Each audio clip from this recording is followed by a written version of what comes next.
This is a look into our personal testimony. We're here today not as perfect people, but as living testimonies of the mercy, power, and love of Jesus Christ.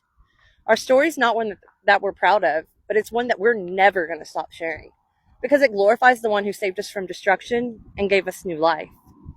So we're not sharing this testimony as people who have it all together, but as people who've been radically rescued by the mercy, grace, and power of Jesus Christ. So if you would have met us just a couple of years ago, you probably wouldn't even recognize us. Not just outwardly, but spiritually, emotionally, and mentally.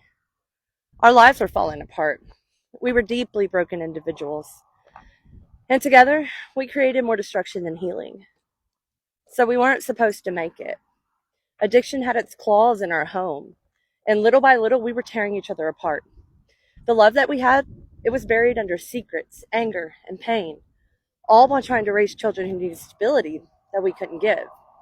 Our kids were caught in the middle of a horrific storm, watching their parents self-destruct. We were once lost, and I mean deeply lost, in the grip of addiction.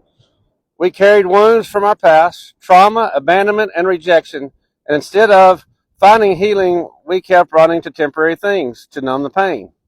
Drugs became our escape. Lust became our false comfort. Hatred towards ourselves and others grew like poison inside of us. Addiction didn't just wreck our bodies, it wrecked our identities. We were husband and wife. We weren't husband and wife anymore. We were just two people chasing a high, destroying each other. We were both living in rebellion against God, even if we didn't realize it at the time. So I wanted to walk away a few times. Divorce, it felt like the only option sometimes. Meth had controlled our minds, our bodies, and our bank accounts. My husband owned a multi-million-dollar pipeline construction company at the time. We owned 40 acres in Alto, New Mexico.